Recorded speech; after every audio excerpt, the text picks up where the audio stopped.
Editing is not only crafts, you don't have to know crafts, ठीक है। Craft के साथ साथ आपको आर्टिस्ट भी बनना पड़ेगा। अगर आप आर्टिस्ट नहीं हो, आप अगर डायरेक्टोरियल बेंट ऑफ माइंड अगर नहीं रखते हो, तो आप ऑपरेटर बनोगे, सॉफ्टवेयर सीख जाओगे, मशीन सीख जाओगे और ऑपरेटर बनोगे। आपके बाजू में बैठा होगा एक असिस्टेंट डायरेक्टर और बोलेगा ये शॉट लो, यहां से शुरू करो, इधर काटो, ठीक है। तो एडिटर कौन है?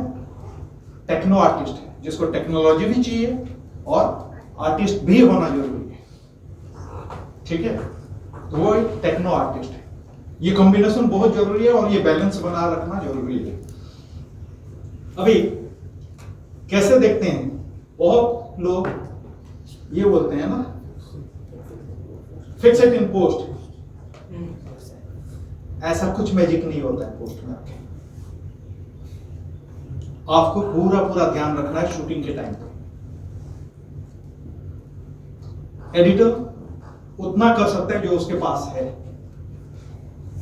उससे ज्यादा नहीं कर पाएगा कोई भी, कोई जादूगर नहीं है। वो डिफरेंस आता है पर्सन टू पर्सन। एक पर्सन इज लेस कैपेबल और दूसरा एडिटर होगा इज मोर कैपेबल। वो वहां पे पॉसिबिलिटीज देख लेता है, एक एडिटर नहीं देख पाता है। वही है फर्क, ठीक है। तो वो हम बोलते हैं उसको जादू कर दिया। अभी क्योंकि टाइम नहीं है हमारा, कितने बजे तक है? 7 बजे तक। 45 ओके 6:45 6:45 ओके 15 मिनट का ब्रेक, फिर 7 को शार्प रिज्यूम करेंगे हम। ओके। तो काफी कुछ मैं स्किप करूंगा, ठीक है। अच्छा इसको ये चलाएंगे, ओके लेट चल रहे हैं, इसके लिए मैं 15 मिनट एक्सटेंड किया है। ये इसमें से यूज कर ये सकते मैं हैं। ये माइक पे यूज कीजिए। वो साइड हेलो, सुनाई दे रहा है? ओके। तो बेसिकली कैसे स्टार्ट करते हैं, ये है कुछ जो पॉइंटर्स मैं आपको एक्सप्लेन करने वाला हूं।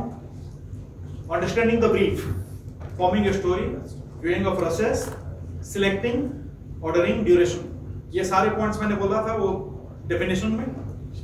Each and every point very important, और उसके मैं एक एक के ऊपर 3-3 घंटे का क्लास ले सकता हूँ। खाली सिलेक्शन पे, खाली ऑर्डरिंग पे, खाली ड्यूरेशन पे। मेरे पास टाइम नहीं है तो मैं फटाफट इसको आगे बढ़ाता हूँ। पहले सवाल करो अपने आप को, what is the story about, यानी कि फिल्म का स्टोरी जानना जरूरी है। हमारे पास स्क्रिप्ट आता है, स्क्रिप्ट मानते हैं हम, डायरेक्टर के साथ डिस्कशन करते हैं, अगर जरूरत पड़ा तो स्क्रिप्ट राइटर के साथ भी डिस्कशन होना जरूरी है। और उसके बाद कोई भी फिल्म को, स्टोरी को एडिट नहीं करता है। क्या एडिट करता है? सीन। और उस सीन के आगे भी कोई एक सीन होगा या बाद में भी कोई सीन आने वाला है,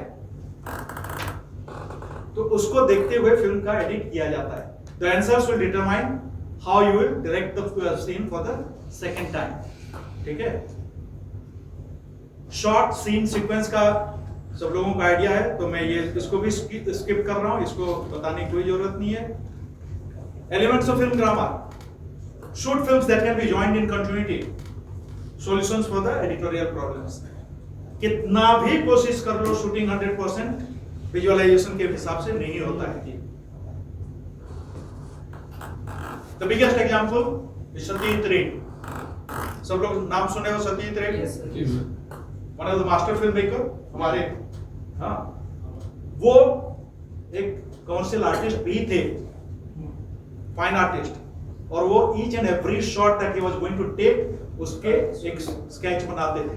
इनफैक्ट एक फिल्म है जिसका फोटोग्राफ और उसके जो स्केच किए थे वो दोनों को बाजू बाजू में एक बुक में दिए हैं कि इस पर्टिकुलर सीन में मेरी हीरोइन जो है स्टैंडिंग अगेंस्ट द विंडो, और वो कैसे दिखेगी, वो स्केच किए हैं, और जो फोटोग्राफ लिए हैं शूटिंग के टाइम पे वो दोनों सेम, हूबहू। ओके, तो वो सेम दिख रहा है स्केच और फोटोग्राफ। तो इतना करने के बाद भी वो एक बार स्टेटमेंट दिए if I achieve 60% or 60 to 70% of my visualization, I made my film. तो 60-70% अगर वो विजुअलाइजेशन का शूट कर लिए, मेटेरियलाइज कर लिए, तो बाकी 30-40% का क्या होता है? Editor fixes that. एडिटर का रिस्पॉन्सिबिलिटी वो है. ठीक है. और जैसे अभी राजू जी बोल रहे थे प्रीवियस सेशन में, उसको ऐसे दिखा दोगे क्या? यानी कि रसेस तुम नहीं दिखाते हो. क्या दिखाते हो? Edited film. ठीक है. तो शूट करो फिल्म जिसको एडिट किया जा सकता है बाद में. रेंडमली कुछ भी शूट कर लेने से फिल्म नहीं बनती है. तो there has to be planning, और उस प्लानिंग में वो जो कंटिन्यूटी मैंने प्रीवियस सेशन में बोल रहा था, क्लासिकल हॉलीवुड सिनेमा का कंटिन्यूटी स्टाइल या तो फिर डिसकंटिन्यूटी स्टाइल, कौन सा स्टाइल तुम अपना रहे हो उस हिसाब से उसका प्लानिंग करके शूट करो. ठीक है. Element of film grammar, make them laugh और make them cry but make them care. ये एक बहुत बड़े राइटर का स्टेटमेंट है, उसको मैं यहां पे लेके आया हूं बिकॉज जब फिल्म दिखा रहे हो तो मेक देम लाफ कौन? ऑडियंस. तुम्हारी फिल्म को देख के ऑडियंस अगर ऐसे ही वॉकआउट कर गया तो तुम्हारी फिल्म फ्लॉप है. देखे, हंसे, रोए, लेकिन उसके ऊपर ध्यान दें. अब ये राजू जी भी बोल रहे थे तुम पहला ऑडियंस हो. ये मेरा पेट लाइन है. You are the first audience of the film. Till now the script writer has written, उसने देखा नहीं है, विजुअलाइज किया है. डायरेक्टर स्क्रिप्ट को इंटरप्रेट करके शूट किया है. कैमरामैन लाइटिंग करके डायरेक्टर के इंस्ट्रक्शन के हिसाब से मूड देख के सारा कुछ करके वो भी शूट किया है, बट वो भी देखा नहीं है फिल्म कैसी बनी है. तो एज एन एडिटर मैं पहला ऑडियंस हूं, और मेरे को अगर फिल्म अच्छी नहीं लग रही है तो मैं ये मान के चलता हूं कि बाकी किसी को भी अच्छी नहीं लगेगी. तो पहले मैं सेटिस्फाई होना चाहिए. ठीक है. तो what is the audience going to be thinking at any particular moment, यानी कि सीन जब चल रहा है उस पर्टिकुलर मोमेंट में ऑडियंस क्या सोच रहा होगा. Where are they going to be looking, किस पॉइंट पर. स्क्रीन कितना, इतना बड़ा स्क्रीन है. जब जाते हैं हम कोई भी थिएटर में, यहां है, यहां से ये लेके इतना बड़ा स्क्रीन, तो इधर देख रहा है, इधर देख रहा है, इधर देख रहा है, इधर देख रहा है, कहां पे देख रहा है? What do you want the audience to think about? आप क्या चाहते हो ऑडियंस उस समय सोचे? What do you want them to feel? उनका फीलिंग क्या होना चाहिए, उस हिसाब से मैं मेरा शॉर्ट अरेंजमेंट्स करता हूं. ठीक है. ये सब स्किप करूंगा बिकॉज ये प्रीवियस क्लास में शायद कैमरा वगैरह में या फिर करके तुम्हारा एक्सपीरियंस होगा. Image size, camera angle. ये 5 C's ऑफ सिनेमाटोग्राफी से लिया गया है. एक किताब है 5 C's of cinematography, but the book is not about cinematography. वो है बेसिक्स ऑफ फिल्म मेकिंग. उसके ऊपर मैं 2 C और जोड़ता हूं. 5 C's क्या है? Camera angle, cutting, close up, composition, और एक तुम्हारा आ जाता है फिर जो 6th जो है, ये भी अभी मेरे ख्याल से एक्सप्लेन करने का टाइम नहीं है. हाँ, यहां से लूंगा मैं. और 2 जो C है वो है एक चीटिंग. बहुत चीटिंग करते हैं फिल्म मेकिंग. जितना बड़ा चीटर हो उतना बड़ा फिल्म मेकर हो. कॉम्प्रोमाइज करते हैं. अभी तो ड्रोन आ गया. पहले अगर हेलीकॉप्टर शॉट लेना है, एरियल शॉट, एफोर्ड नहीं कर पाते तो कोई हाइट टॉल बिल्डिंग में पहाड़ पे चले गए और एक पैन शॉट ले लिए. राजू जी जिस फिल्म के बारे में बात कर रहे थे, जिनके उनके बड़े भाई के साथ जो मैंने काम किया था as an assistant director before going to the film institute में, वो फिल्म में मैं काम किया था. हमारे पास बजट नहीं था. 4 लाख में फिल्म बनाए थे उस समय. मैं कह रहा हूँ 86 की बात. ठीक है. क्रेन नहीं ला पाए. क्या किए? कैमरामैन खड़ा हो गया है बुलक कार्ट के ऊपर, बैलगाड़ी के ऊपर, और पीछे से हम इसको खींच के ऐसे किए तो इम्पैक्ट आ रहा है जैसे क्रेन अप जा रहा है या क्रेन डाउन आ रहा है. जुगाड़. तो इस तरह के कॉम्प्रोमाइज बहुत सारे होते हैं. ठीक है. अब viewing of process, how are you going to tell the story? Identify the potential cut points. Cut point थोड़ा सा आगे पीछे कर देंगे तो उसका इम्पैक्ट बदल जाता है. और दो शॉट जब जोड़ते हैं तो n नंबर ऑफ पॉसिबिलिटी, जहां पे यहां भी काट सकता हूं, यहां भी काट सकता हूं, यहां भी काट सकता हूं, यहां भी काट सकता हूं। वो फ्लेक्सिबिलिटी मेरे पास है एज एन एडिटर, वो चॉइस मेरा है। तो क्या इंपैक्ट आ रहा है ऑडियंस के ऊपर, उस हिसाब से मैं डिसाइड करता हूं। ठीक है, effects of each cut point on audience, choosing the correct emotional impact for the film. जैसे मैंने बोला, इस सीन के पहले एक सीन है, इस सीन के बाद में एक सीन आएगा, तो उस हिसाब से मैं डिसाइड करता हूं कि इसका पेसिंग, रिदम या टाइमिंग क्या होना चाहिए। ठीक है, forming a story, read the script, know the subject matter of the story, find out the emotional construct of the film, take director, producer और एजेंसीज ब्रीफ। स्क्रिप्ट पढ़ के अगर समझ में नहीं आया तो राइटर से बात कर सकते हैं जो सब्जेक्ट एक्सपर्ट होगा, या जो रिसर्च किया रहेगा उससे बात कर सकते हैं। जैसे मान लो कोई फिल्म है लीगलिटीज पे, उसके बहुत सारे फाइनल पॉइंट्स होते हैं, कुछ चीजें दिखा सकते हैं, कुछ चीजें नहीं दिखा सकते, नहीं तो कॉम्प्लिकेशन हो जाएगा लीगलिटीज पे, हम खुद फंस जाएंगे फिल्म मेकर्स।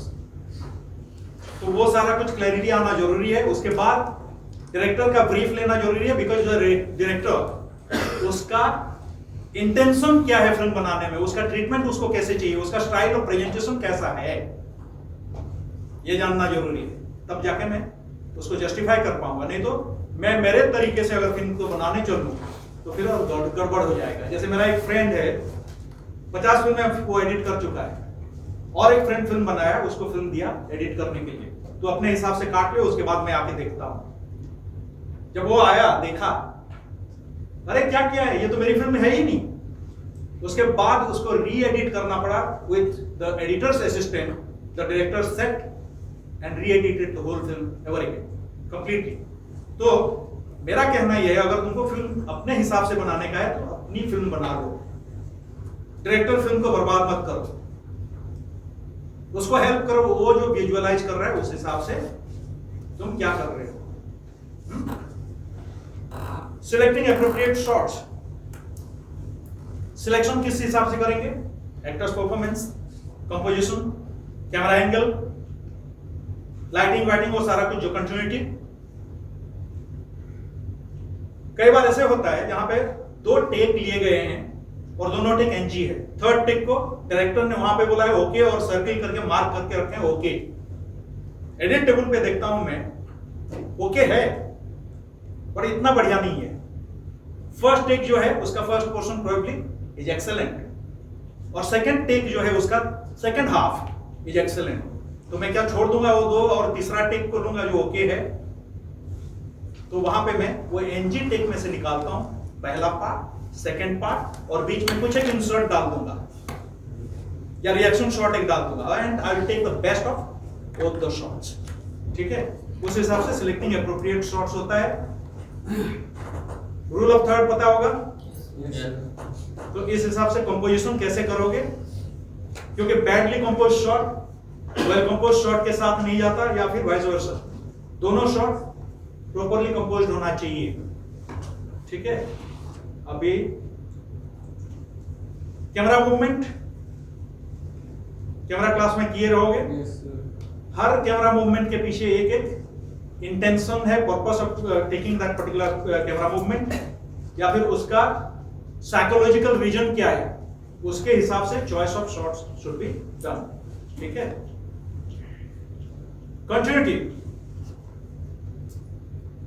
कंटिन्यूटी के बारे में जैसे बोल रहे थे, लाइटिंग का अभी राजेंद्र जी बोल रहे थे, उसमें 15-16 पॉइंट्स हैं जो मैं नोट डाउन किया हूं, बट मैं स्किप कर रहा हूं इस समय उसको भी। बट बेसिकली जब ऑब्जेक्ट्स होता है तो foreground, background, lighting, maintain position, ये आता है।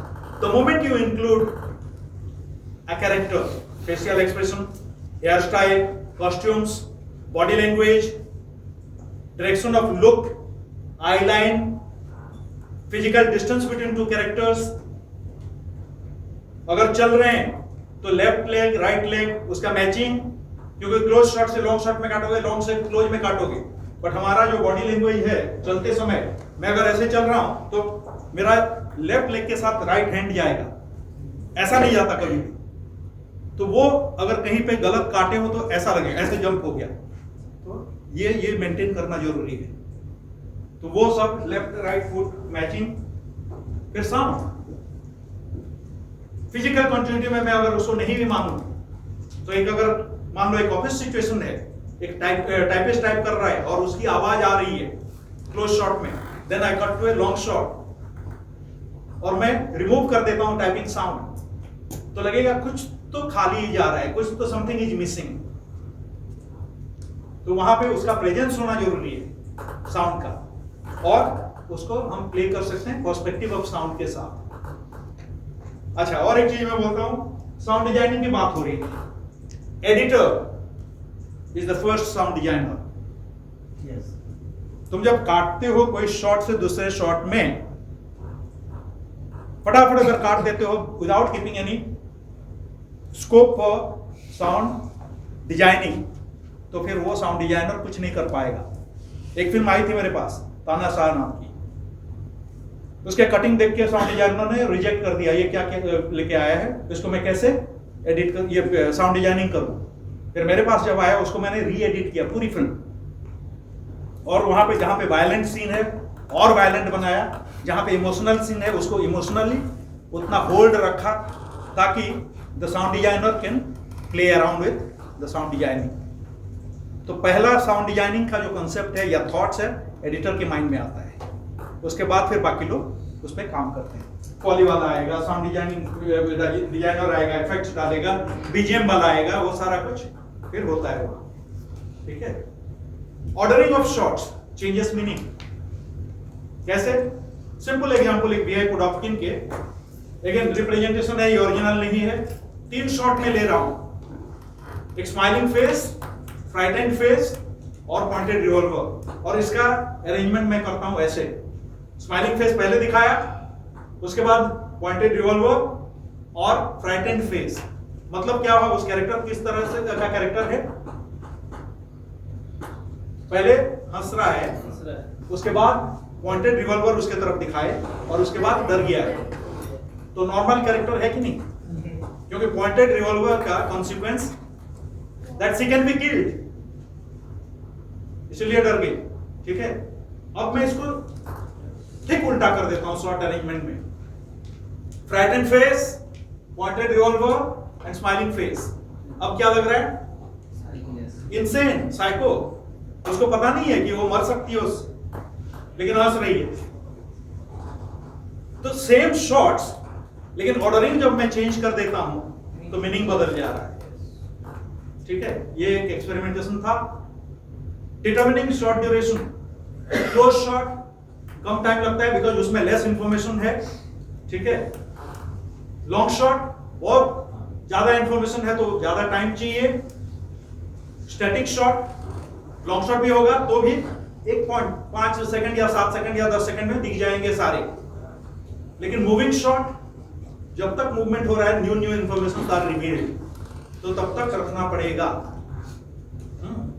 लेकिन इसमें भी एक एक्सेप्शन है, ये गाइडिंग प्रिंसिपल है, रूल नहीं है। तो रूल के हिसाब से क्या exceptions are there for a desired emotional impact, you can deviate from the above principles.